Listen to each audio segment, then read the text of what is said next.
Que par la parole nous te voyons. Que par la parole nous soyons guéris.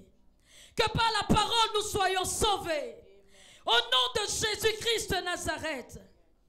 Nous voulons te dire merci pour l'onction qui accompagne ton nom ce matin.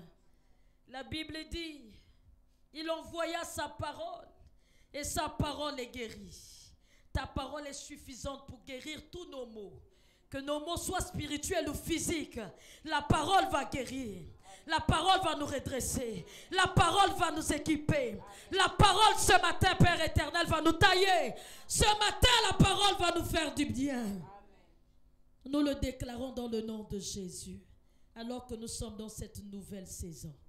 Merci de faire de nous une fierté ce matin pour le royaume et une terreur pour le ciel, pour le monde des ténèbres. Au nom de Jésus-Christ de Nazareth. Alléluia. Est-ce que nous pouvons acclamer Jésus? Alors que nous sommes en train d'inviter loin de Dieu, alléluia, le pasteur Martial Ononga, j'aimerais que tu élèves Jésus. Alléluia, élève le roi. Sois content parce qu'il y a un commencement ce matin. Écoutez, quand la parole arrive, nous devions être contents parce qu'il y a la création qui va être en mouvement ce matin. Alléluia. Merci Seigneur. Alléluia. Gloire à Jésus. Qui très fort, gloire à Jésus. Gloire à Jésus. Je ne sais pas si tu t'as entendu toi-même, mais qui très fort, gloire à Jésus. Gloire à Jésus. Si ton voisin n'a pas écouté, crie encore très fort, gloire à Jésus. Gloire à Jésus. Alléluia. Amen. Je voudrais simplement ce matin nous amener à réaliser quelque chose. Là où tu es au bon endroit. Amen. Et tu es au bon moment. Amen. Je vais simplement te faire comprendre quelque chose que quand Dieu t'a créé, il s'est assis dans son fauteuil divin, il a dit, c'est très bon.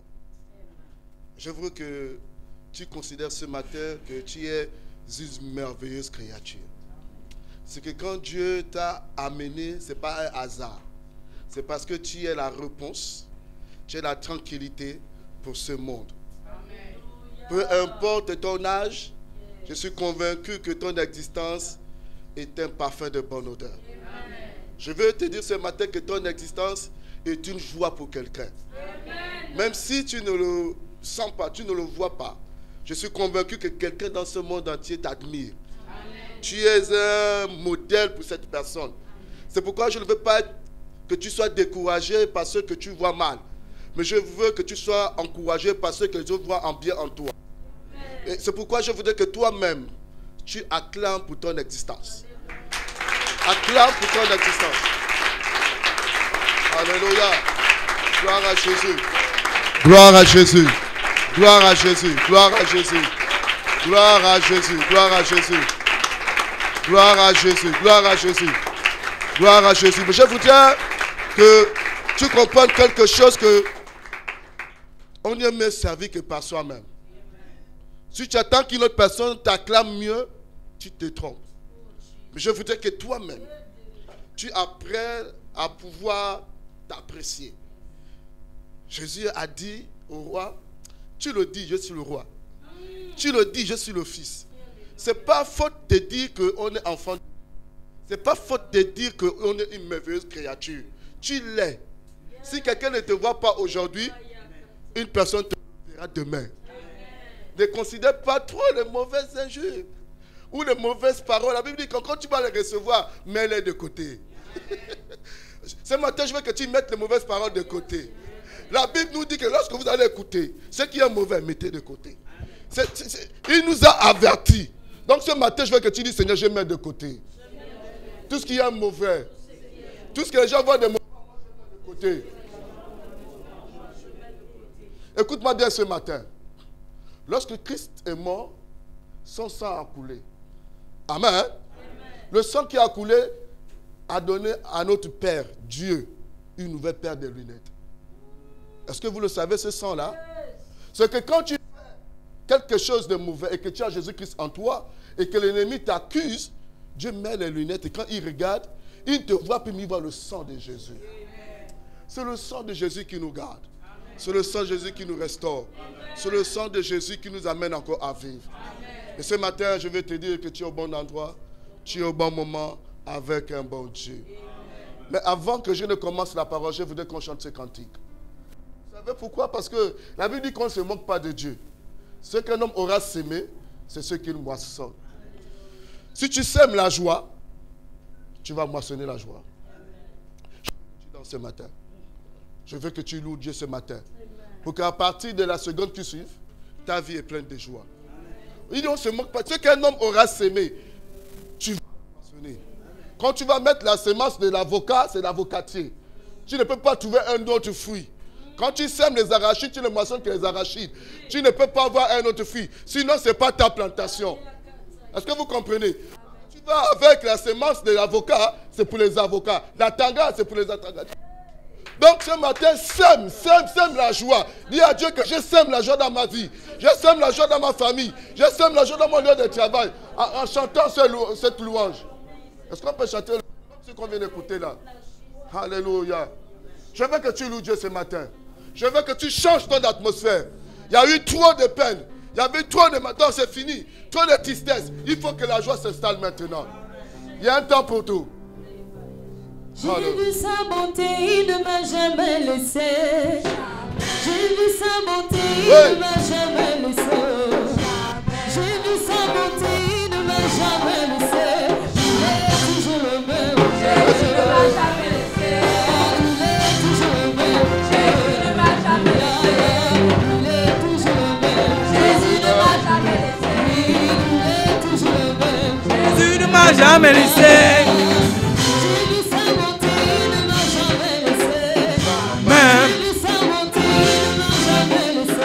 Jamais. Jésus ne m'a jamais laissé. Jésus ne m'a jamais laissé. Jésus ne m'a jamais laissé. Jésus ne m'a jamais laissé. J'ai vu son amour, il ne m'a jamais laissé. J'ai vu son amour, il ne m'a jamais laissé. J'ai vu son amour, il ne m'a jamais laissé. Il est toujours le même Dieu. Oui, il est toujours le même Dieu. Oui, il est toujours fidèle. Aïe, aïe, aïe, il est toujours le même. Jésus ne m'a jamais laissé. Oh, il est toujours le même Dieu. Aïe, aïe, aïe, il est toujours le même. Jésus ne m'a jamais laissé. J'ai vu sa bonté, il ne m'a jamais laissé. J'ai vu sa bonté, il ne m'a jamais laissé. J'ai vu sa bonté, il ne m'a jamais laissé. Il est toujours le même Dieu. Ah, il est toujours le même Dieu. Oui, il est toujours le même Dieu. Il est toujours le même Dieu. Oh, il est toujours fidèle. Il est toujours fidèle. Oui, il est toujours le même Dieu. Il est toujours le même Dieu. Oui, il est toujours le même Dieu. Il est toujours le même. Jésus ne m'a jamais laissé. Alléluia. Gloire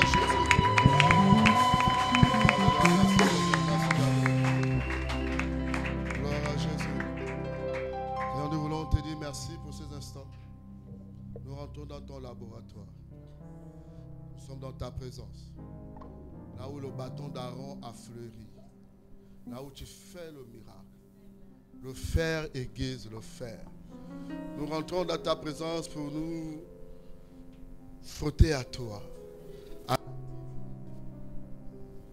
C'est pourquoi, Yahweh, ce matin, que ta parole vienne créer une nouvelle saison, un nouveau langage. Pour ce nouveau mois d'avril, je prie afin que nous rentrons dans une saison de sagesse et d'intelligence. Nous voulons que cette saison participe à notre joie et à notre réussite. Que cette nouvelle saison ouvre des portes de réussite. nous voulons voir une saison où Dieu est au contrôle. Que ce nouveau mois d'avril nous amène plus de joie, plus de paix et de restauration. Que cela nous amène encore plus d'accomplissement.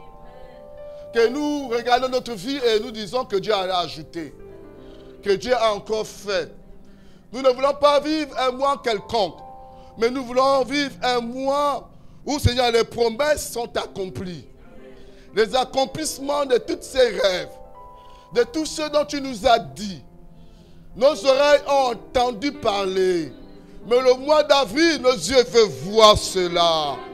Seigneur, les gens nous ont vus jadis, autrefois, bizarres. Mais que ce mois d'avril, ils voient la grandeur et la gloire de Dieu. Que tout ce qui a été confus dans notre existence, que durant ce mois d'avril, que cela soit clair et évident. Seigneur, nous voulons que ce mois d'avril soit un mois où il y a la révélation de notre existence. Seigneur, peu importe, Seigneur, oh Dieu, où nous nous trouvons, Seigneur, que ta grâce vienne nous localiser. Seigneur, nous te disons merci parce que c'est ce mois d'avril où tu vas venir apporter de la richesse à nos vies. Que cela soit évident. Tu es un bon Dieu. Que durant ce mois d'avril, que la guérison se manifeste. Seigneur, tu es un bon Dieu. Nous croyons que cette nouvelle saison commence avec toi. C'est toi qui vas nous amener à pouvoir combler les ravins. C'est toi qui vas venir déplacer les montagnes. Même si nous marchons dans la vallée de l'ombre de la mort, nous ne craignons aucun mal. Parce que durant ce mois d'avril, tu y es avec nous. Et tu dresses une table en face de nos adversaires. Et tu dois illuminer notre tête et la coupe de bord. Nous voulons simplement te dire merci ce matin pour la grâce que tu nous accordes.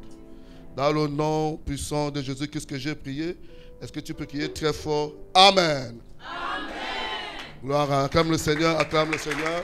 Et nous remercions les chants. Merci aux chants. Vous pouvez vous asseoir à la présence de notre Dieu. Alléluia. Je réitère encore mes salutations ce matin à tous et à tous. Alléluia. C'est une joie de vous voir ce matin. Nous avons appris quelque chose d'extraordinaire vendredi. Que le fait déjà que tu sois là, dans la présence de Dieu, c'est que tu as été élu et tu as été choisi par Dieu. Je voudrais que vous ne puissiez pas minimiser ce genre d'action. Beaucoup ont voulu venir, mais ils ont été empêchés. On ne sait pas pourquoi, mais Dieu a fait en sorte que vous arrivez. Je suppose qu'il y a eu tellement des anges, parce que Dieu a mis une main sur vous, que vous arrivez en ce lieu. Ce n'est pas évident. Ce n'est pas parce que notre Dieu reste fidèle. Alléluia. Alors nous sommes dans une continuité. Depuis le mois de février, nous parlons de ce que Dieu a dit dans notre existence et dans cette église pour chacun de vous qui venez en ces lieux. Que quand il va nous conduire cette année, il nous fera du bien. Parce que c'est sa face qui va nous conduire. Et lorsque nous avons médité, Dieu nous a parlé, il nous a dit qu'il s'est révélé avec nous selon 4 faces. Alléluia. Amen. Donc quand Dieu dit cette année qu'il nous conduit, la face de l'Éternel nous conduit, et on a compris qu'il y avait 4 faces. Et on a commencé déjà à parler de la première face, qui était la face du lion. Ça, c'était la révélation de Jésus. On a dit que la face du lion, c'était la face du courage, de la domination. Alléluia. Et donc, il nous a parlé pour dire qu'en réalité, quand nous marchons avec l'assurance. Nous marchons avec la certitude. Nous marchons avec la confiance en Jésus. Parce que quand le lion marche, il est fier. C'est le seul animal. Il n'est pas le plus costaud. Il n'est pas le plus fort. Mais la Bible nous dit qu'il est roi à cause de sa carrure, à cause de sa manière d'agir, sa manière de rugir. Donc, il faudrait que tu comprennes que toi, enfant de Dieu, tu ne dois pas baisser ton regard lorsque tu marches dans cette cité. Tu ne dois pas baisser le regard lorsque tu es dans ton lieu de travail. Tu ne dois pas baisser le regard lorsque tu es dans le lieu où tu apprends. Parce qu'en toi, tu as le caractère du lion qui marche avec fierté en qui a donné la domination de toute la forêt. Alléluia. On a compris que quand le lion voit un autre animal, il voit la proie, il voit la nourriture. Alors que quand les autres voient le lion, ils voient le danger. Donc toi, quand tu vois des choses, il faut voir des opportunités avec Dieu. Le lion ne regarde pas la défaite. Le lion regarde toujours la victoire. Alléluia. On a parlé de cette fête tout le mois de février.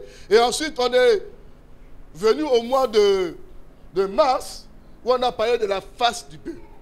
On a dit que c'était le caractère du travail. C'est le caractère qui nous amène à servir Dieu. Et on a longuement parlé tout le mois pour dire que lorsqu'on a appelé, c'est pour servir Dieu. Tu ne peux pas rester dans la maison de Dieu sans rien faire. Le service est ton identité dans le ciel. Le service, c'est ce que Dieu regarde. Ce que tu fais, pas ce que tu es, mais ce que tu fais. Alléluia. On a pris plusieurs exemples. Et j'ai toujours pris l'exemple de Rebecca. Lorsque Rebecca apparaît, on dit d'abord de la cruche de son service avant qu'on ne parle de sa vie. Donc le service t'identifie dans le ciel. Alléluia. Mais ce matin, nous allons continuer dans la troisième face. Donc, la face du lion, c'était le livre de Matthieu. Et la face du bœuf, c'était le livre de Marc. Maintenant, on va avoir une autre face ce matin. C'est la face de l'homme. La face de l'homme, je veux parler. On va parler de Jésus ce matin. Et quand on parle de cette face, retenez deux choses. La sagesse et l'intelligence. Tu peux avoir le caractère du lion, mais il faut mettre la sagesse. Tu peux servir Dieu, il faut mettre la sagesse et l'intelligence. Voilà pourquoi je disais au début, au mois de février, retenez ceci, que pour servir Dieu, parfois on devient un monstre spirituel. On devient quelqu'un que les gens n'arrivent pas à comprendre. On n'arrive pas à le discerner. C'est que quand tu es là, on ne peut pas savoir que tu es, parce que tu agis selon le besoin de Dieu. Tu n'agis pas selon toi, mais tu sais que là, il ne faut pas agir comme un lion. Il ne faut pas agir comme un bœuf, mais là, agir comme un homme. Avec sagesse et intelligence. Alléluia. C'est très important de faire ces choses-là. Lorsque la Bible nous dit, lorsqu'on arrive à demander à Jésus, on pose la question à Jésus. On lui dit, doit-on payer l'impôt? Quelle question? Il n'est pas violent. Il ne parle pas de service. Mais il donne une intelligence. Il montre une sagesse. Il dit simplement aux gens qui voulaient comprendre, est-ce qu'il va comprendre, est-ce qu'il est contre César, est-ce qu'il est contre... On voulait savoir pour savoir son camp, sa position. Mais Dieu nous dit que la sagesse est descendue sur Jésus. Et il a posé la question, il dit, est-ce que vous avez une pièce là? La pièce à laquelle vous payez, vous l'avez là? Oui. Il dit, remettez-la moi. Et puis il dit, qu'est-ce qui est sur l'effigie? Il dit avec ma sagesse. Il dit, qu'est-ce qui est là? Parce qu'on voulait le piéger pour dire, on va voir s'il est contre César. On veut voir s'il interdit aux gens de payer l'impôt. Et puis il dit, rendez à César et à Dieu, reçois la sagesse ce matin. Bien aimé, il faudrait que nous marchions avec la sagesse. Il faut que nous marchions avec l'intelligence. La différence entre eux et nous, c'est la manière dont tu parles. C'est la manière dont tu réfléchis. Et cette sagesse, c'est un don de Dieu. Vous recevez ça ce matin. Vous n'allez plus à parler comme les gens disent au quartier pata pata. Non, vous allez parler avec sagesse. Tu ne vas plus te précipiter, mais tu sauras quoi dire. Tu sauras quoi faire. Alléluia. On va voir plusieurs exemples de ce genre. Alors, nous allons commencer à lire un passage.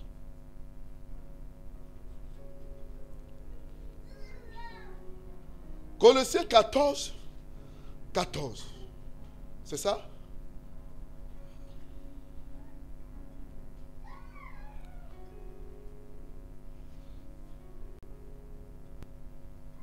C'est 1 Corinthiens.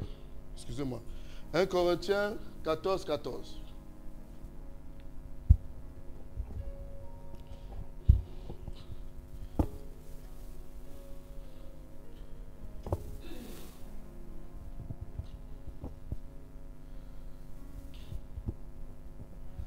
Alléluia. Car si je prie en langue, mon esprit est en prière, mais mon intelligence demeure stérile. La suite. Que fait donc? Je priais par l'esprit, mais je priais aussi avec l'intelligence. Je chanterai par l'esprit, mais je chanterai aussi avec l'intelligence. Dis avec moi que ce n'est pas incompatible. Dis ce n'est pas incompatible. Bien aimé, il dit, je prie par l'esprit, mais je prie aussi avec l'intelligence. L'intelligence, c'est souvent agencer les mots. Savoir mettre chaque parole où il faut. Alléluia. Par l'esprit, il te met en contact avec Dieu. Par l'intelligence, c'est la structure de ta prière. Est-ce qu'on se comprend ce matin? Je ne parle pas de l'intelligence pour aller faire l'école pour avoir le bac.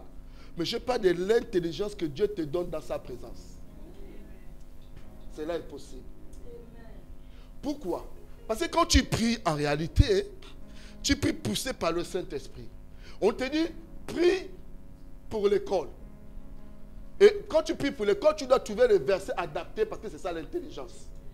Si on ne dit pas pour prier pour l'école, puis tu dis, bon, je vais prier pour, comment on appelle ça encore? Donnez-moi une idée là encore. On dit pour l'école et toi tu pries pour la famille. Non. Là, ce n'est pas intelligent. Tu pries, mais ce n'est pas intelligent. Tu dois prier avec aussi l'intelligence. Alléluia. Ça, c'est quelque chose que je vais vous le dire, qu'on le dit souvent dans le monde pastoral. Mais vous allez grandir, vous allez comprendre ces choses. Lorsqu'on vous dit, viens prier pour les offrandes. Prie pour les offrandes. C'est ça, prier avec l'intelligence. Si on te donne, tu viens dans une organisation et qu'on te dit, mon ami, oui, nous sommes là en train de manger, tu peux prier pour bénir le repas. Bénir le repas. Vous comprenez avec moi? C'est ça, parce que tu commences déjà à aller prier loin là-bas. Oui, Seigneur, souviens. Non. Là, il n'y a plus l'intelligence là. Il faut que vous appreniez à prier selon le besoin de Dieu. Et c'est ce qui fait en sorte que tu pries avec intelligence. Ça, c'est juste les bases que je suis en train de poser pour que vous compreniez en réalité que lorsque tu pries par l'esprit, il te faut aussi l'intelligence. Alléluia. Alors, allons-y maintenant dans notre verset. Genèse 45 au verset 8.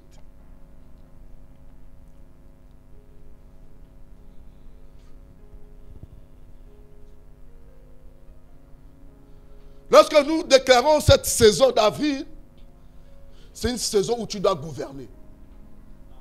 C'est la saison où tu dois être parmi les meilleurs. Quand tu as la sagesse divine, tu es consulté, tu es respecté, tu es honoré. On te crée même. Je veux qu'à partir de cette époque, tu ne sois plus comme les autres. Parce que la sagesse te donne la manière de t'asseoir. Quand tu es sage selon Dieu, tu apprends même comment il faut parler et quand il faut parler. Est-ce qu'on se comprend ce matin? Quand il faut parler et comment il faut parler. Quand on a la sagesse de Dieu, on n'est pas orgueilleux. On est humble. Parce que Dieu résiste aux orgueilleux, mais il fait grâce aux humbles. Écoutez-moi bien ce matin, je vais poser vraiment les bases. Quand je te parle de la sagesse, je ne te parle pas de t'enorgueillir. Je ne te demande pas d'être maintenant quelqu'un qui n'a plus... Bon, en tout cas, moi, je peux le faire. Hein? Non, ça, c'est rien. Non. Ça, maintenant, c'est ce qu'on appelle l'orgueil. Mais la sagesse de Dieu, c'est laisser Dieu avoir le contrôle de ta vie. Le contrôle de ton existence. Le contrôle de ton langage. Les gens sont en train de parler, mais tu demandes à Dieu la sagesse pour écouter d'abord. Parce qu'avant de parler, on doit écouter. Il faut écouter. Voilà que la Bible dit que Dieu écoute et il répond avec les prodiges. C'est-à-dire qu'il va savoir ce que tu es en train de dire. Quand on a la sagesse, on ne parle pas vite. On est toujours le dernier à parler. Mais on écoute beaucoup. Parce que quand tu écoutes, tu discernes la position du problème. Tu discernes ce qu'il faut dire. Tu discernes ce qu'il faut à l'instant même dire pour que tout le monde dise, il bouge la tête comme ça là. À l'âge de 12 ans, Luc nous dit, on cherchait Jésus. Il était dans le temple. Quel âge? 12 ans. Et on dit quand il parlait, les gens écoutaient la sagesse divine. Mon ami, la sagesse n'a pas besoin d'âge. C'est juste la compréhension divine. De là où tu es là, tu peux être sage, même ta manière d'agir. Est-ce qu'on se comprend? Quand tu es enfant, c'est-à-dire que quand tu te réveilles le matin très tôt, c'est dire bonjour aux parents et courir dans les tâches. Je me dis, mais cet enfant est sage, hein? Au milieu des grands, tu laisses là-bas les grands s'asseoir. Tu ne t'essaies pas toujours en premier. Tu attends que les aînés s'essaient. Quand tu es dans un taxi-bus, tu fais en sorte que tu sois toujours dans une position où l'autre aussi s'appart. C'est ça la sagesse. Ce n'est pas seulement le parler, mais c'est la manière aussi d'agir. Lisez ce passage, on va comprendre beaucoup de choses. Genèse 45 au verset 8.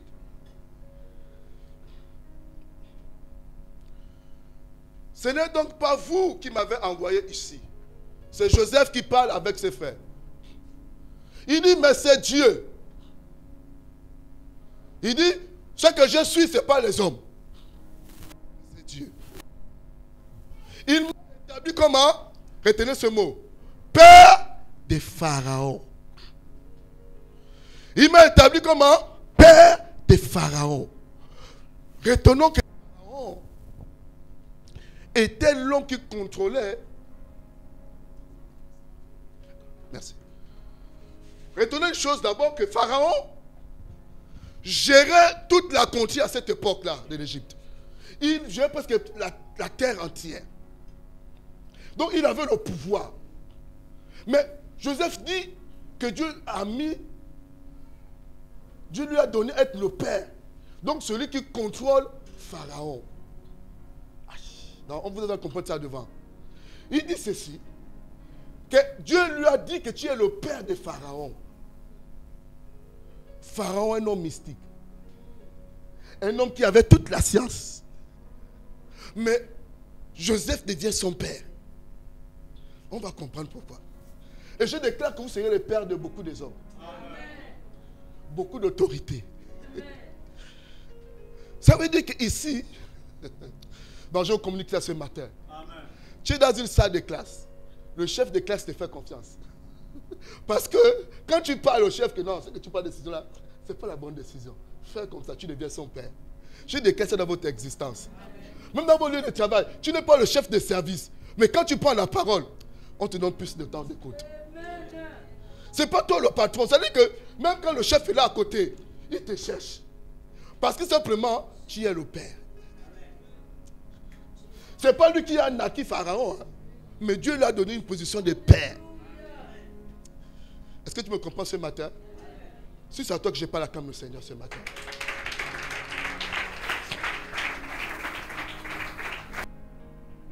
Et il dit, maître de toute sa maison et gouverneur de tout le pays d'Égypte. Ah, j'ai sagesse. Ensuite, on continue. Verset 9. Retenez ceci.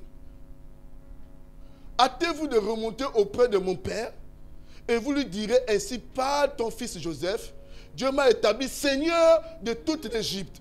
Descends vers moi, ne tarde pas. Verset 10.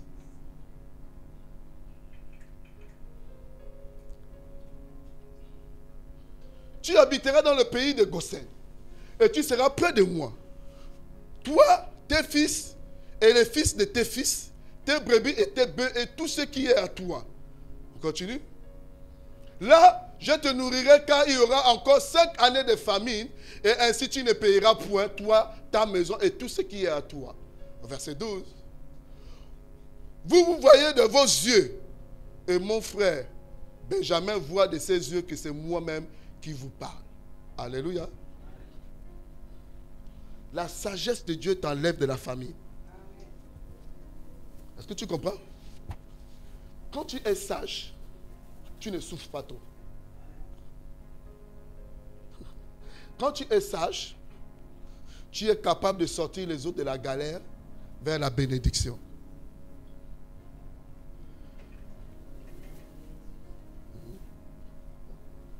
Ah, c'est toi qui devais.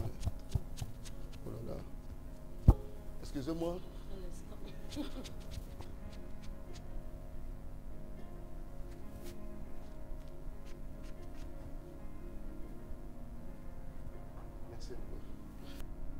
Seigneur, pour ces gestes.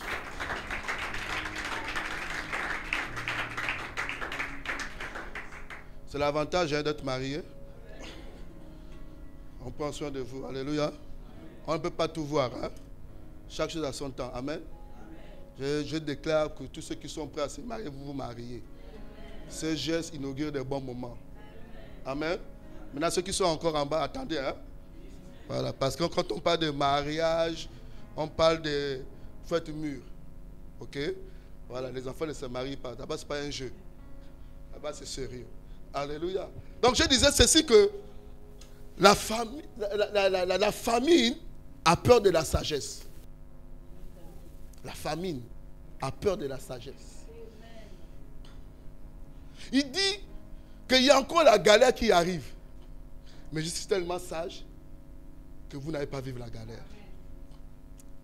Enfant de Dieu, ce que tu fais avec sagesse.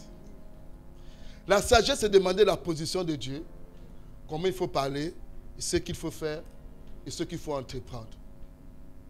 Quand on est sage, on n'est pas la risée, mais on est la fierté.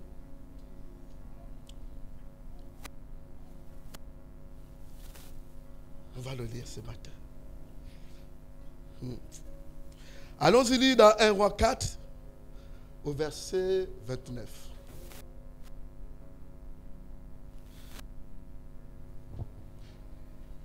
Je vais encore revenir sur le verset qu'on vient de lire. Le père de Pharaon. Le père de Pharaon. Pharaon était un homme mystique. Franc-maçon. Un gars qui était dans la loi. Mais Joseph devient son père. N'ayez pas peur de la présence des francs-maçons ou des chrétiens ou des sorciers. N'ayez pas peur. La sagesse que Dieu te donne ce matin te donne au-dessus dans leur existence. Quand la Bible parle, c'est parce qu'il veut l'accomplir dans la vie de quelqu'un. Si tu le veux, tu dis Amen. Amen. Tu vas voir qu'en réalité, ces gens n'attendent que l'autorité. C'est toi l'autorité. La nature attend avec un ardent désir la révélation des fils de l'homme. Ils attendent que tu te révèles. Ne sois pas pressé pour parler. Regarde, puis, quand ils sont là, ta manière même de marcher. Parce que le Saint-Esprit te dit ce qu'il faut faire. La sagesse te dit que le matin, avant de partir dans ton lieu d'activité, commence à prier. La sagesse, c'est toute une programmation. Parce que Jésus, le matin, avant que quand les gens se réveillent, Jésus avait terminé déjà de programmer la journée. Jésus priait très tôt le matin. Et quand le jour arrivait, il avait déjà le dessus. Il pouvait dire, toi, sors de ce corps. Calme-toi. Mais la sagesse, c'est suivre les instructions que Dieu te dit de faire. La sagesse, c'est dire que si maman m'a dit de ne pas rentrer à 19h, c'est sage de rentrer avant 19h. Au fait, la sagesse, c'est appliquer ce qu'on te demande de faire. Pas d'écouter seulement, mais d'écouter et d'appliquer. Un enfant sage dans le quartier, c'est un enfant qu'on voit toujours dans les meilleures conditions, qu'on voit toujours dans les bonnes choses, qu'on voit toujours, oh, mais cet enfant-là est sage. Je vais revenir là-dessus. Pour comprendre qu'en réalité, même si les gars là jouent, et que tu es avec la sagesse de Dieu, tu es au-dessus. Nous sommes le père de Pharaon. Nous sommes pères, c'est-à-dire que nous sommes grands, nous les contrôlons. Le père, c'est celui qui décide.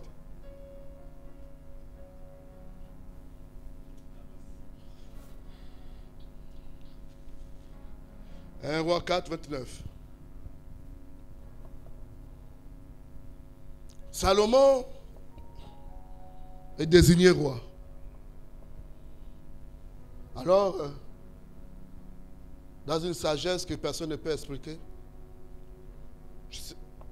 le consultement de son papa, il va offrir 1000. Il va offrir, quelle sagesse. Personne ne l'avait jamais fait. La sagesse te donne l'initiative. La sagesse te donne l'envie de faire des choses que beaucoup ne l'ont pas fait. La sagesse, c'est la présence de Dieu dans ta vie. La sagesse n'imite pas, mais la sagesse initie. Personne n'a jamais fait ce genre d'holocauste. Si tu demandes la sagesse, il faut être en présence de Dieu. Dieu te dira ce qu'il faut faire. Il vient, il offre 1000 que personne n'avait jamais fait et puis il fait nuit. Dieu ne sommeille ni ne dort, mais l'homme dort. Donc Salomon, après d'avoir fait l'acte, c'est mal. Et Dieu descend. Parce qu'il est dépendant. Il lui dit, que veux-tu que je te donne? Tous, dans le ciel, il pensait, même Dieu lui-même pensait qu'il avait besoin de la mort de ses ennemis. Il avait besoin de l'argent. Mais Salomon n'a pas demandé ça. Parce qu'il y a beaucoup de vous, on vous dit, qu'est-ce que tu veux? Tu vas dire, j'ai besoin de beaucoup d'argent. Vous savez pourquoi l'argent n'est pas bien? Parce que l'argent, c'est la ressource. Ça finit. Mais il est parti demander la source, qui est la sagesse. Parce que quand tu as la source, ça produit toujours. Si tu as mis au boulanger, il ne manquera jamais de pain. Mais si tu as mis au boutiquier, quand il n'y a pas le pain, il n'y a pas le pain. Parce qu'il dépend du boulanger. Dépendez de Dieu et non des hommes. Les hommes n'ont pas toujours, mais Dieu a toujours. Il a compris même que si je demande de l'argent, ça va vite finir. Si je demande à mes ennemis qui sont la main, d'autres vont encore venir. Mais pour pouvoir gérer tout ce monde-là, j'ai besoin de la sagesse.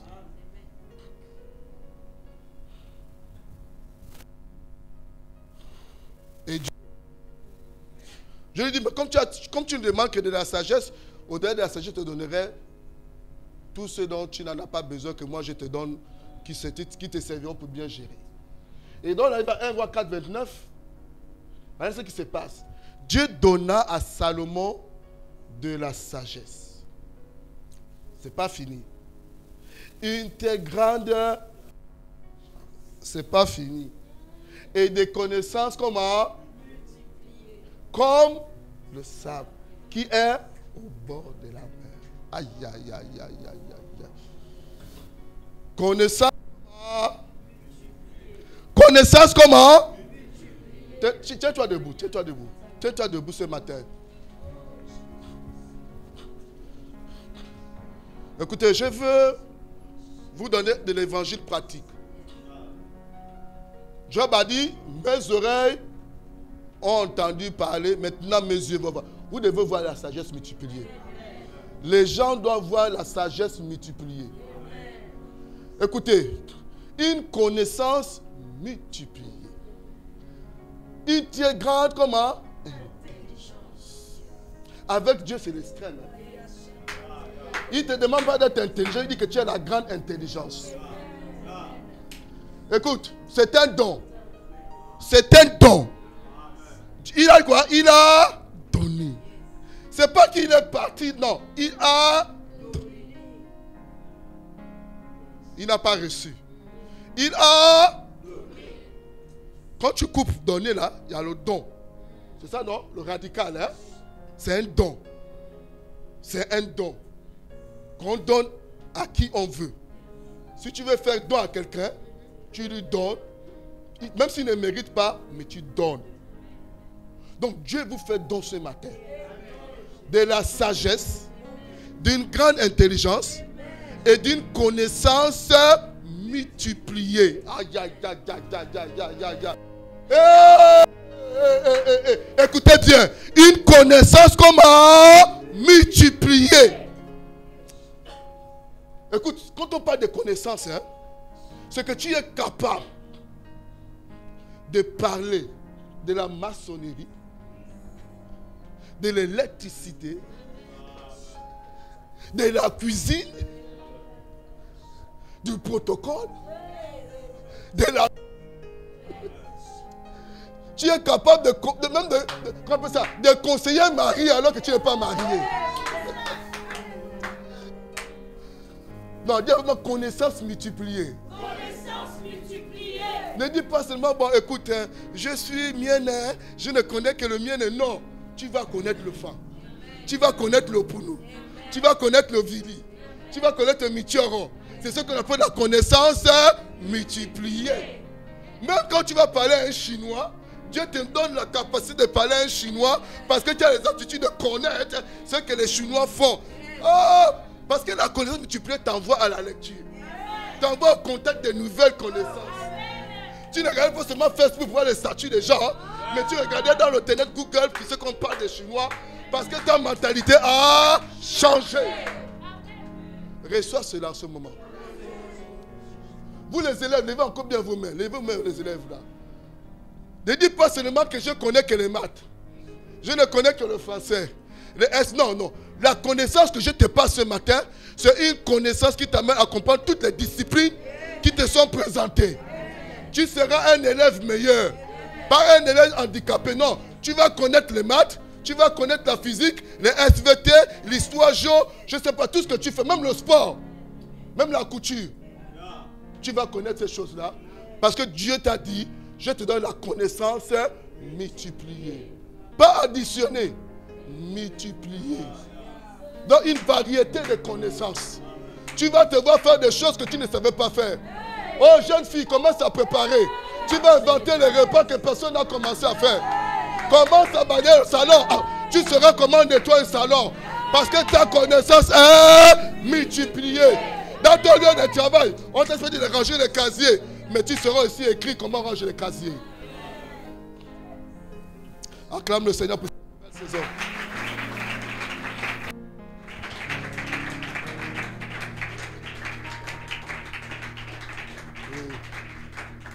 Alléluia. Vous pouvez vous asseoir.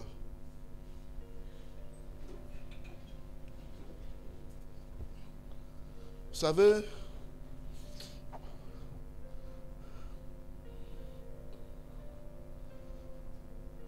dans la vie, il y a deux modes de sagesse. La sagesse qu'on acquiert avec l'expérience de la vie. Hein? Il a tellement vécu, il a fait beaucoup d'erreurs. Et puis quand il vient te parler, là, il s'assoit. Il s'assoit et puis il te dit, ah mon fils, tu sais que rentrer tard la nuit, c'est pas bien. Parce qu'il a été braqué 4 fois. Donc il devient sage. Ça, c'est l'expérience des erreurs de la vie. Il a tellement commis des erreurs et il dit, ah mon frère, alors tu me vois là, préserve-toi pour le mariage. Oh. Ah mon frère, j'ai fait 4 enfants avec des femmes différentes, mais je souffre. Parce que chaque demande sa part. Et je deviens bizarre. Il te conseille, reste tranquille. Mon frère, ce que tu fais là, c'est pas bon. Va à l'école. Parce que, moi là, je suis obligé de repartir tard. Parce qu'on me demande un papier à la fonction publique. La somme des erreurs te donne de l'expérience. Je ne te parle pas de ça. Je te parle de la sagesse de Dieu. Le don de Dieu qui descend en toi et qu'il change ton ADN. Qui t'amène à comprendre que je suis petit. Quand je regarde ma famille là, c'est pas clair. Quelque chose qui n'est pas clair là. Pourquoi jusqu'à l'âge là, je vous regarde vous toutes là, personne n'est parti faire pim pam pim pam pim. Je vais être sage. Et Dieu t'amène à voir selon Dieu. Alléluia. La sagesse dont je vous parle là, c'est la sagesse que Dieu te révèle. Ce qu'il faut faire et ce qu'il ne faut pas faire. La sagesse que tu te demandes, c'est pour voir les erreurs et te voir ton avenir pour que ta vie ne soit plus une vie de critique. Critique où on dit, pourtant le gars là, a bien commencé. Hein? Qu'est-ce qui s'est passé dans sa vie? Mais la sagesse que je vous demande, que Dieu nous donne, nous apprend à observer les Écritures. Parce que, je vous dis ce matin, que la Bible est la sagesse imprimée de Dieu. Amen. Si tu vois la sagesse de Dieu qui a été imprimée, c'est la parole de Dieu. Amen. À l'intérieur, il y a presque les... On te dit là, c'est résumé dans les 10 commandements. Ne tue point, ne vole pas, ne convie pas. Tout est écrit. C'est-à-dire que c'est la sagesse imprimée de Dieu, la parole de Dieu. Alléluia. Nous allons dire ensemble Ephésiens 3, 10.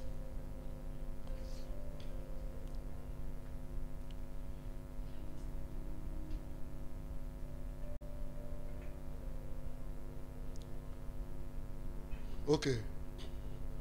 Garde cette parole-là, mais ramène-moi Jean 8, 3 à 7. Regarde d'abord, on va le lire après, mais on va le dire dans Jean 8, 3 à 7. Regardons ceci. Alors, les scribes et les pharisiens amenèrent une femme surprise en adultère. Point virgule.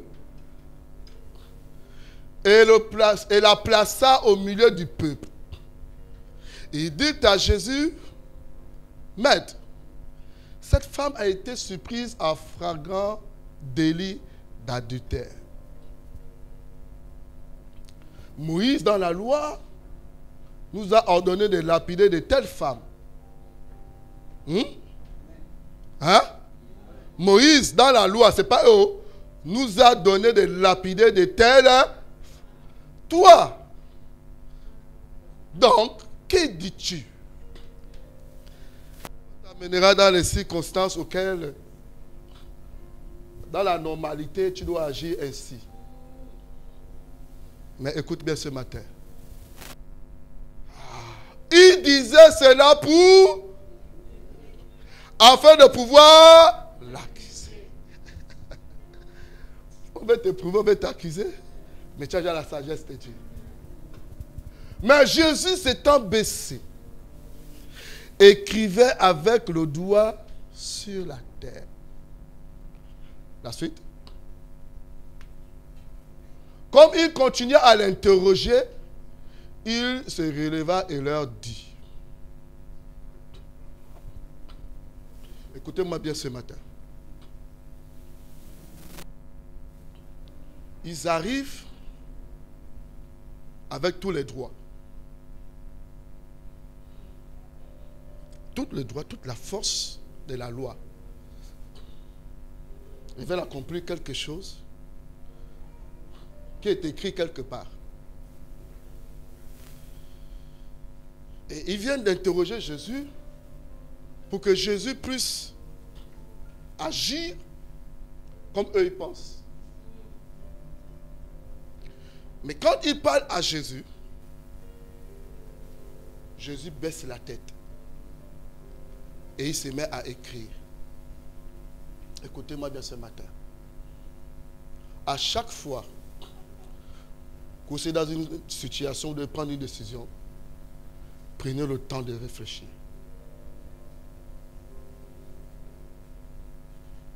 Ne confondez pas précipitation et vitesse. C'est ça, non? Vitesse et précipitation. Vous savez pourquoi souvent on parle mal? C'est parce qu'on ne prend pas le temps de réfléchir. Regardez les émissions de ces gens-là. Quand ça passe souvent les émissions là, on accuse des questions. Hein? Le gars, il est tranquille. Ne perdez jamais le contrôle de votre vie lorsqu'une situation est en face de vous. Et ça, on l'a remarqué. Ils sont calmes, posés. Oh, il est là. Il réfléchit. Et après, il répond. Pourquoi? Ils savent où ils prennent ce genre de choses-là. La sagesse vous apprend à ne plus parler vite. Mais il dit, mais est-ce que tu... Et il est parti. Il a fait ceci. Il a fait cela. Frère, écoute jusqu'au bout. Et tu attends un instant. C'est ce que nous faisons. Seigneur, que dois-je dire? Quand il écrit au sol, il dit Dieu, que dois-je faire? Parce qu'on dit qu'il est en train d'écrire sur le sable, on dit parce qu'il est en train d'écrire, il est en train de penser, mais que dois-je faire? Comment dois je répondre? On l'acculait. C'est-à-dire que quand tu veux avoir la sagesse de Dieu, c'est Dieu qui doit parler en toi. Ne sois pas pressé, ma fille. On va t'acculer. Non, mais tu sais où? Tu restes tranquille. Les gens vont s'agiter. Non, oui, surtout dans les réunions là. Oui. Reste tranquille. Quand il y aura tout le bruit là, et qu'on te dit, toi là, toi, ministre, mais qu'est-ce que tu en penses? Tu attends un instant. Là, ça sera sweet.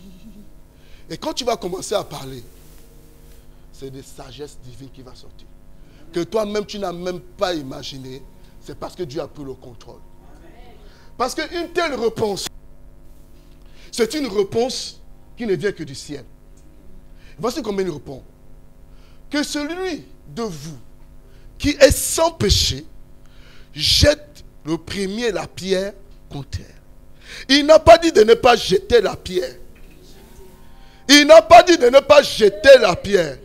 Il dit que celui qui sait, qui n'a pas le péché, jette la première pierre.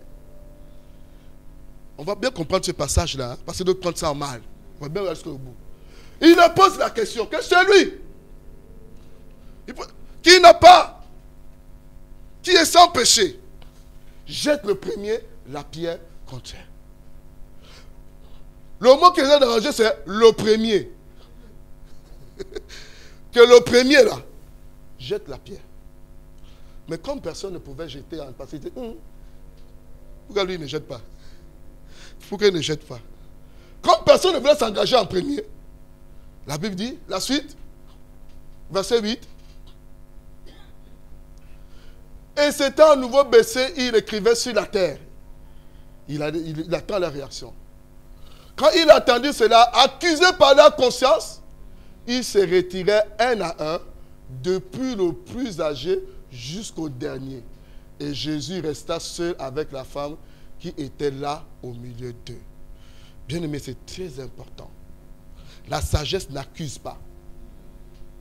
La sagesse résout les problèmes. Est-ce que vous comprenez? La sagesse résout les problèmes. Quand tu seras appelé à résoudre un problème, n'accuse personne. Mais mets chacun dans sa responsabilité. Il a pris mon sac, il a pris mon sac. Qui a pris ton sac? Remets le sac tranquillement. Ne dis pas tu es un voleur. Non, remets le sac. Est-ce que vous comprenez? C'est ça la sagesse. Remets le sac. Maintenant, quand tu veux parler à celui qui a pris le sac, il faut attendre deux. Que vous soyez à deux. Lisons la suite. Donc tous sont partis et qui est au milieu dit, alors s'étant relevé et voyant plus que la femme. Jésus dit, femme, où sont ceux qui t'accusaient? Personne n'était-il condamné? Au verset 11. Elle répondit, non Seigneur. Jésus lui dit, je ne te condamne pas non plus. Va. Jésus n'a pas encouragé. Jésus a juste exprimé de l'amour. Mais il dit, n'oubliez pas ça, va et ne pêche plus. Donc Jésus était contre ce péché. Jésus n'a pas toléré ça. Il a juste voulu qu'on exprime de l'amour à une personne qui a fait une faute. Mais il lui dit, cette faute-là, je ne l'encourage pas. Ne fais plus cette faute. Beaucoup de gens ne regardent pas la fin du verset. Oh, donc celui qui a péché, non, Jésus n'a pas encouragé la femme adultère. Il a juste voulu que les gens expriment de l'amour pour sa vie. C'est comme chacun de nous. Lorsqu'on va évangéliser, on n'accuse pas quelqu'un, on lui donne de l'amour. On lui donne de l'amour. Mais après, on lui dit, ne fais plus ce que tu étais en train de faire. Est-ce qu'on se comprend ce matin? C'est ça la sagesse. Parfois quand les gens, oui, mais vous m'accusez, hein, la Bible a dit que c'est... Non, tu n'as pas lu la fin. Tu n'as pas lu la fin. Jésus lui dit, va et ne pêche plus. Alléluia. Donc j'ai voulu aborder ce passage avec deux pans. Premier pan, il ne faut pas être trop rapide à parler. Ne soyez pas pressés dans les situations. Alléluia. Quand vous arrivez quelque part, j'aime les poulous, ils disent que tu fais comme le coq. Tu mets d'abord bien la poule, tu mets une patte en l'air pour voir comment ce qui se passe. Et quand tu vois que c'est clair, tu déposes le deuxième. Soyez prudent, la Bible dit ça. Soyez prudent. Soyez prudent lorsque vous êtes dans les endroits. Soyez prudent. Ne prenez pas toujours la parole à tout moment. Ne prenez pas la parole à tout moment, dans chaque décision. Tu n'es pas toujours à tout dire. Tu es toujours à tout expliquer, mais pas à tout dire. Est-ce qu'on se comprend ce matin? Je shift quelqu'un, non? Ça va? Quelque chose se passe dans vos vies, non? Apprenez. Ne discutez pas les endroits. Vous qui faites le commerce, une fois j'ai vu une femme là, oh moi c'est ma place. C'est pas la place qui attire les clients. C'est Dieu qui attire les clients. Tu as appris ça? Prends. Je raconte une histoire. On est parti à la pêche au village. Et puis, on était là et puis le petit neveu arrive. Il prend une place là-bas. Nous, on était là-bas, mais ça ne passait pas. Donc, on s'est dit, quand vous pêchez à la canne, là, quand ça passe, tu changes d'endroit. Donc, le petit, il arrive tranquille, il sifflote. Il dit, bonjour les grands, oui, bonjour. Ça va? On dit, on fait avec, hein? Ok, d'accord. Donc, il met l'hameçon dans l'eau. Tac! Il sort le poisson. Et puis, nous, on est là. Tu vois, vous ne pêchez plus bien, quoi. Qu'est-ce que le gars s'est passé là-bas? Et donc, le grand, il commence par me dire, mais on fait comment? J'ai dit, on continue à pêcher. Il dit, c'est faux, on retourne à notre place. J'ai dit, il dit, non, c'est là-bas, il y a le poisson c'est parti là-bas. Donc, on laisse ce jeu d'attendre là-bas un moment. Donc, on est là. Ah, je dis, comment? Non. On pose la question, tu as quoi comme appât là-bas? Oh, j'ai les vers de terre. Donc, sors pour voir si tu veux, nous, on a les vers de terre. Tu changes, tu remets, tu balances, tac. Le gars, il prend, j'ai dit, non, comment? Après, j'ai dit, ah bon, peut-être que le gars, parce qu'il a enlevé le haut. On enlève aussi le haut. Mais le gars, il fait que prendre, on ne prend pas. Quitte. Le gars, il prend pour lui son seau. Il revient ici. Et puis, il pleure. Nous, on dit, ah, tu es venu, on est venu avant toi. C'était notre place, c'est ça. Tu n'es pas venu notre place là. Allez, on balance. Viens chez nous. Le petit, en pleurant, il a dit, oh maman, oh. On a compris que, bien aimé, on ne discute pas les choses de Dieu. Si tu vois quelqu'un en train de réussir, bénis le Seigneur. Bénis le Seigneur. La place de l'autre, c'est la place de l'autre. Ta place, c'est ta place. Si tu ne réussis pas dans ce que tu fais, fais autre chose. Alléluia. Écoute bien. Si tu ne vois pas ce que tu veux voir, change ta manière de faire. Si tu ne vois pas ce que tu veux voir, change ta manière de faire. Ne discute pas avec celui qui réussit. C'est une perte de temps. La sagesse, c'est de dire, ah, si elle réussit en tressant, et que moi en faisant des gâteaux, je ne réussis pas, ne quitte pas les gâteaux pour aller faire les tresses. Non. Reste avec les gâteaux, mais change ta manière de faire. Alléluia. C'est ça la sagesse. Ok? N'envie jamais ton frère qui réussit. N'envie jamais quelqu'un qui est en train de réussir. Parce que Dieu a un temps. Il peut commencer, mais toi tu termines. Vous avez le KFC, non?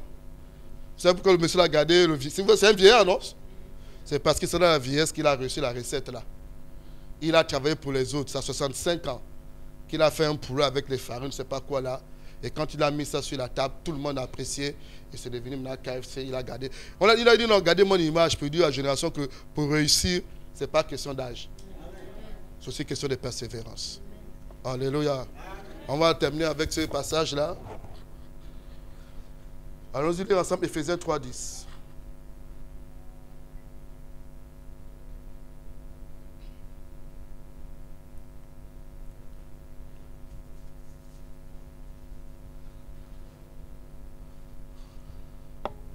Afin que les dominations et les autorités dans les lieux célestes connaissent aujourd'hui qui? Les dominations et les autorités dans les lieux célestes connaissent aujourd'hui par quoi? L'Église, la sagesse infiniment comment? Variée. Par qui? Par l'Église.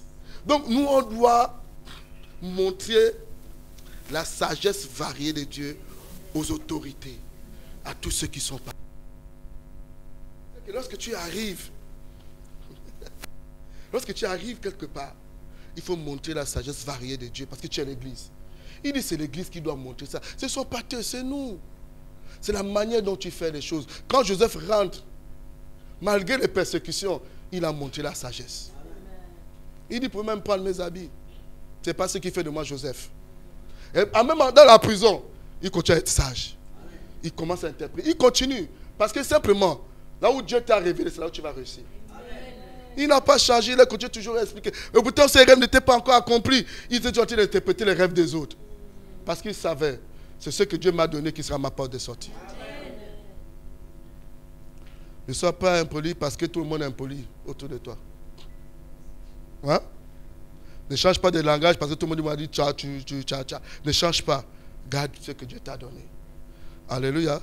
C'est ça la sagesse. La Bible nous dit qu'il y avait une femme qu'on appelait Abigail. 1 Samuel 25. On dit que son mari était fou. Il était fou. Mais elle n'a jamais été folle. Parce qu'elle savait faire les principes de Dieu. Que les fous au milieu de vous ne vous influencent pas. C'est ça la sagesse de Dieu. N'imitez pas ce qui est mauvais. Alléluia.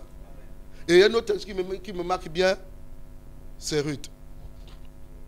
Ruth a su écouter sa belle-mère Naomi. C'est ça la sagesse.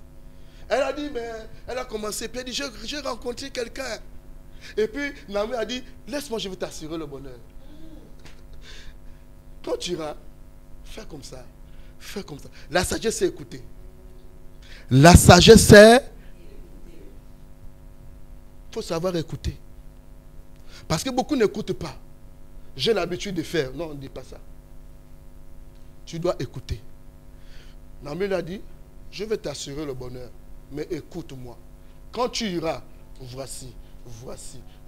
Nous sommes là pour vous assurer le bonheur. Écoutez-nous. On sait que vous avez besoin de bonheur. Grâce de pouvoir parler. Écoutez de temps en temps. Vos vies vont changer. Vos vies vont changer. Vous n'aurez plus les vies à Bacadabra. Vous aurez des vies honorables.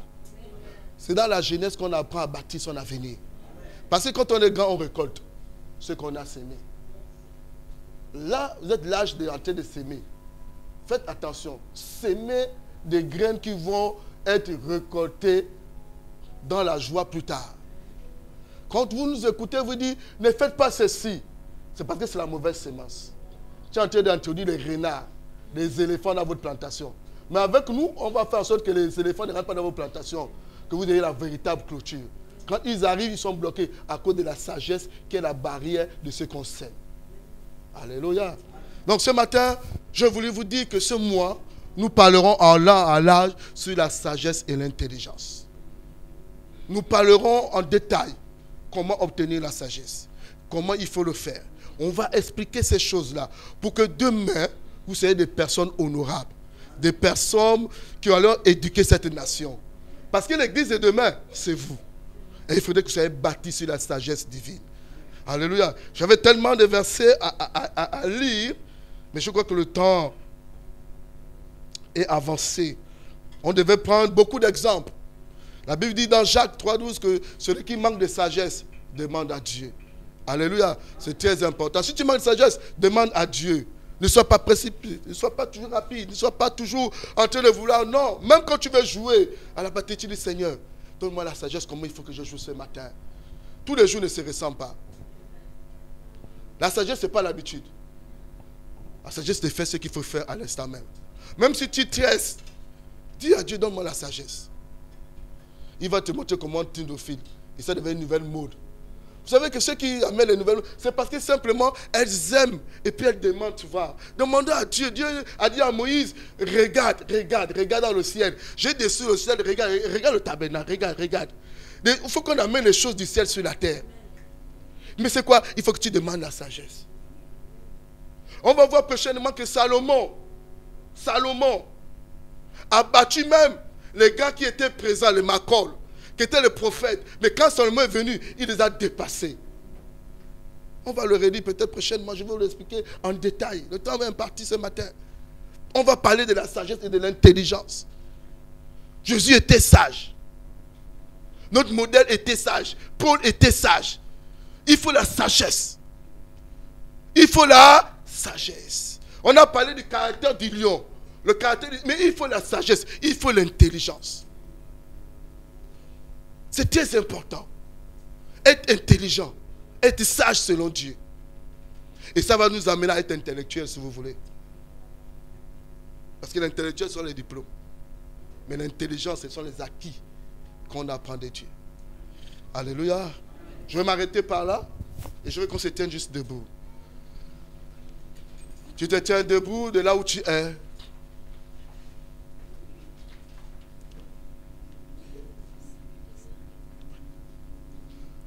Tu te tiens debout de là où tu es. Ce que tu vas faire, c'est d'acclamer le Seigneur Jésus. Pour la grâce qu'il t'a accordée ce matin, d'écouter sa parole, de la comprendre et de la mettre en pratique. Acclame encore très fort pour que ce que tu as écouté ce matin rentre au-dedans de toi et t'amène à écouter. Alléluia. Merci Seigneur. Gloire à toi. Cette parole est bien. Je l'aime bien. Mais c'est mieux quand tu as reçu Jésus-Christ dans ta vie.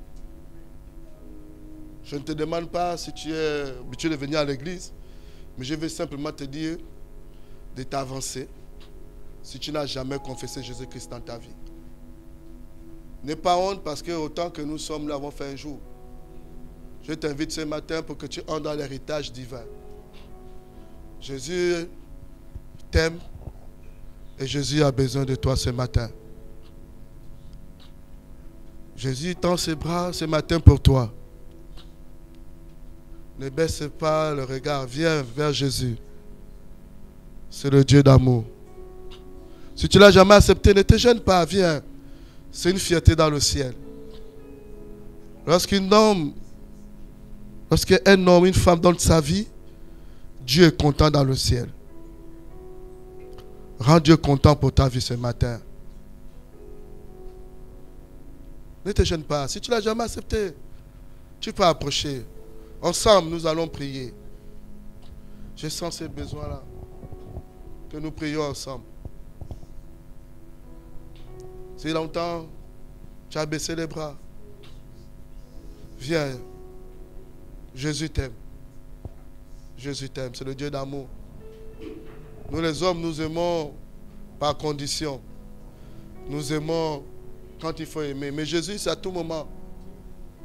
Quand les hommes t'abandonnent, lui, il ne t'abandonne pas. Mais pour qu'il soit à côté de toi, il faut que tu l'acceptes. Tu peux avancer. La porte est grandement ouverte pour toi. Ne laisse pas passer cette occasion. Jésus t'aime. Cours même, cours, viens, viens. Viens, le Dieu d'amour a besoin de toi.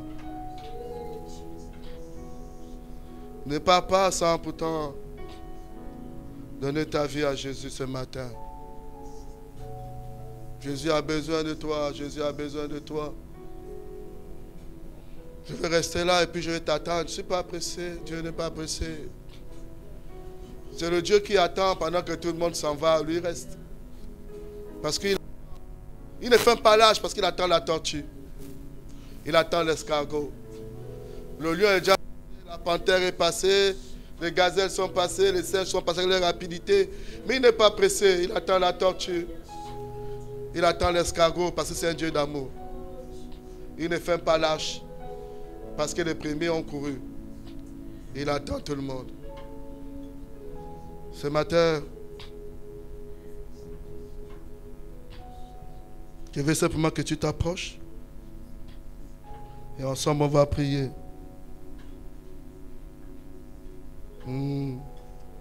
Yadaba, Obo Shandaba, Oh, Yadaba Shandao, Kashede Yadababa,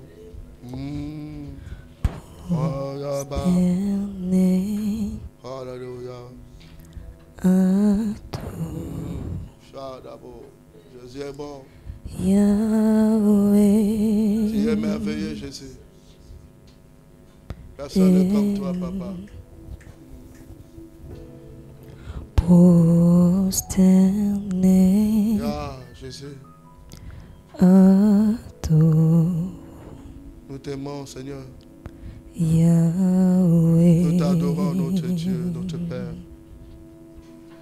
Personne n'est comme toi, Jésus. Yahweh. Merci pour ton amour. Merci pour ton amour. Ton amour nous fait du bien. Tu ne changes pas, papa. Yahweh, Yahweh, papa. Papa, papa. Oh. Yahweh, Yahweh,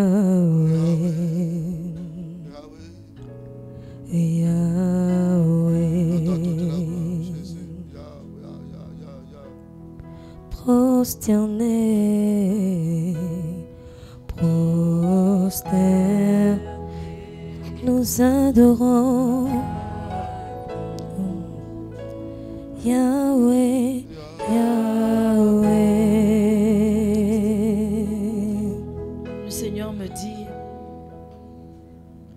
pour toi être sage ce matin, ce n'est pas sortir de ce lieu tel que tu es rentré. La sagesse, c'est de reconnaître que nous venons juste à l'église, mais nous n'avons pas donné nos vies à Jésus. La sagesse, ce serait de sortir de ce lieu en l'acceptant, en disant à Jésus, c'est vrai, j'arrivais en ces lieux, c'est vrai, j'ai été souvent invité, mais je n'ai jamais décidé de te suivre. La sagesse, ce serait de dire, aujourd'hui j'ai envie de marcher avec Jésus, je ne veux plus être un étranger dans la maison de Dieu, parce qu'il y a des étrangers dans la maison de Dieu. L'amour de Jésus nous appelle ce matin.